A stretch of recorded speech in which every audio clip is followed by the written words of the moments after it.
O Arnaldo, no caso do São Paulo,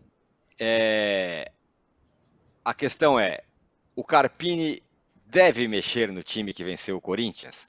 E o que está dentro dessa história de você mexer num time que acaba de liquidar com um tabu? É fácil para ele fazer isso, não? Não, não é. O Carpini talvez seja o grande personagem dessa decisão. Eu concordo com o Trajano que a principal atração é a presença das duas torcidas.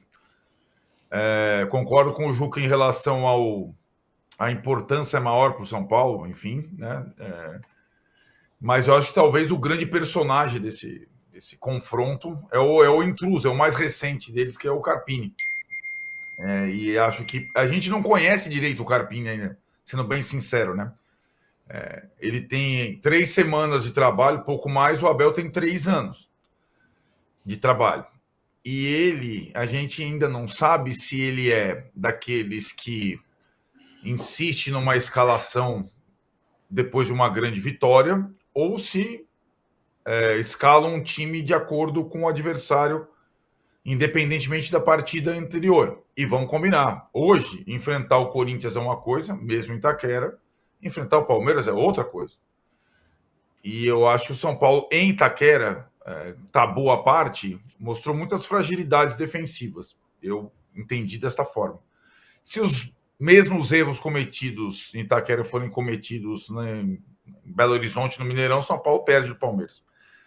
O Palmeiras não costuma, digamos, perdoar. E aí a sua pergunta, eu entendo, porque é um dilema considerável. Se ele mexe no time que quebrou o tabu e o time perde, vai estar tudo nas costas dele, né? Se ele não mexe e o time perde do favorito Palmeiras, não tem tantas sequelas no trabalho dele e na continuidade dele.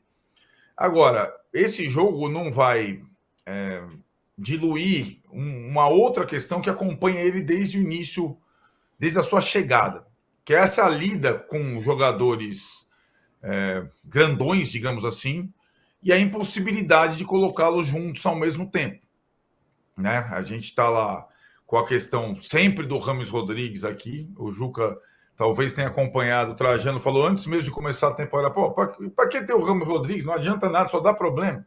Até agora o Rames Rodrigues não jogou, mas não só o Rames Rodrigues, juntar Luciano, Lucas e Caleri no mesmo time não é simples. O Carpini está tentando. Uma coisa é juntá-los contra o Santo André, outra coisa é juntá-los contra o Corinthians, né? E outra coisa é juntá-los contra o Palmeiras. Isso nem o Dorival também teve grande sucesso nessa empreitada. E não juntá-los significa deixar, eventualmente, mais um grandão de fora. Por um técnico novo, tudo é muito intrigante e desafiador, né?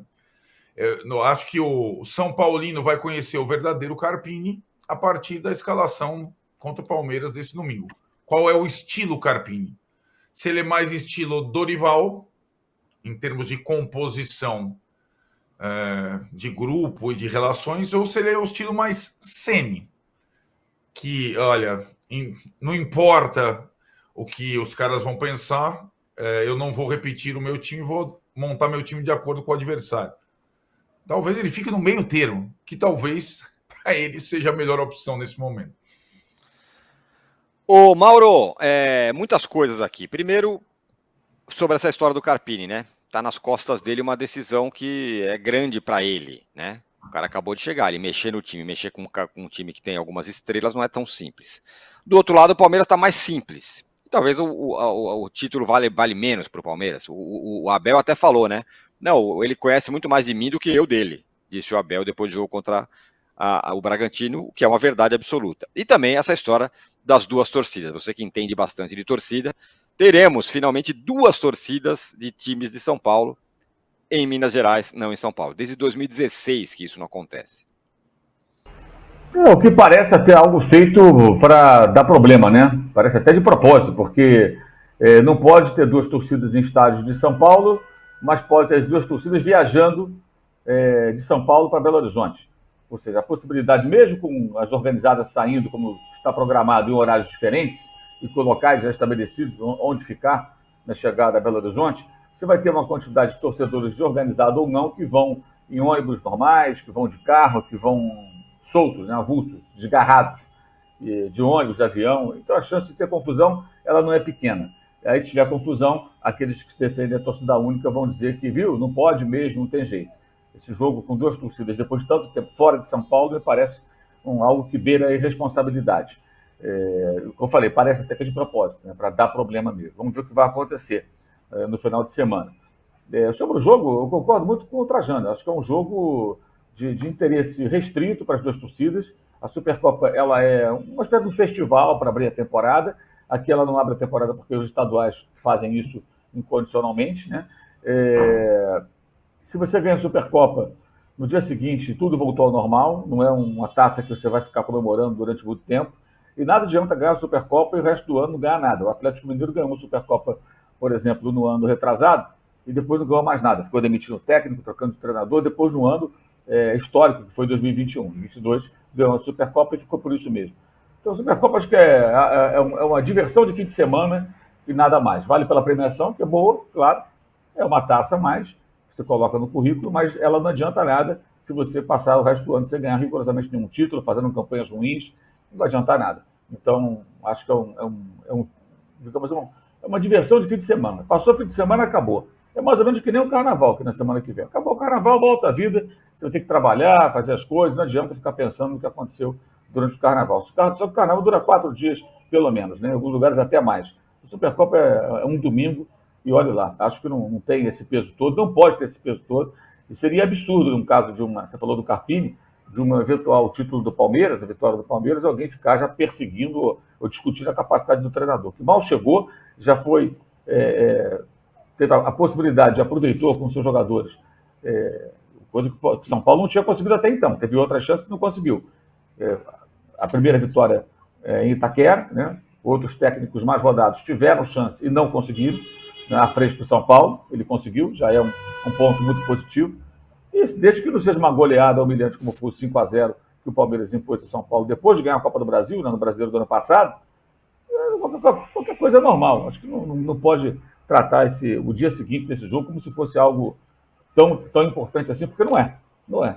É um título de menor expressão e vale muito pelo fim de semana, pela gozação ali, rivalidade, ponto final. Não pode ser mais do que isso. Mais do que isso, eu sei que se o São Paulo não ganhar, o presidente Casares vai ficar triste, porque não vai poder ficar pulando no vestiário junto com os jogadores ali dançando. Naquele vídeo, isso não é mais constrangedor, porque tem um vídeo vazado do Corinthians para superar. O Corinthians é imbatível nessas coisas, né? O Casares, né? Eu fico imaginando o Florentino Pérez pulando com o Vinícius Júnior e o Rodrigo com o Y, né? Lá no vestiário do Real Madrid, depois de ganhar do Barcelona, um clássico, coisa parecida. Eu não consigo ver essa cena, mas o Casares estava lá pulando no meio dos jogadores, né? Enfim, chega a ser engraçado, né? Então, imagino que ele está empolgado com a possibilidade de conhecer e pular, saltar no vestiário do Mineirão, mas se não acontecer, já ganhou do Corinthians, já saltou no vestiário, o rapaz está aí, um novo treinador, deixar o rapaz trabalhar, esse jogo de domingo não pode interferir em nada. No Palmeiras eu nem falo, porque é óbvio que não vai interferir. Se o Palmeiras não for o vencedor da Supercopa, não vai ter crise, não vai ter nada, a vida vai seguir normalmente. Bom, para quem não viu, tem um vídeo lá nas redes sociais do São Paulo, do São Paulo no Itaquera, depois da vitória contra o Corinthians, que está todo mundo lá cantando, os gritos que a torcida do São Paulo grita, e o Casares está ali no meio. É curioso que o Carpini, que é o técnico, ele tá mais contido que o próprio Casares no vídeo. Ele tá meio pulando devagarzinho. Diga, eu não quero já, na minha volta, aparecer do contra, já discordei do Zé Trajano, agora vou discordar do Mauro. Vai me desculpar, nada mais natural que o presidente do São Paulo, afinal ganhou do Corinthians.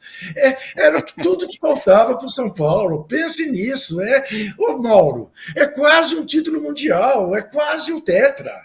Não, discordo de você completamente. Eu acho que eu também, no lugar dele, pularia ganhar do Corinthians em Itaquera, para o presidente do São Paulo fazer uma grande festa. Mas até achei pouco, achei que ele foi comedido.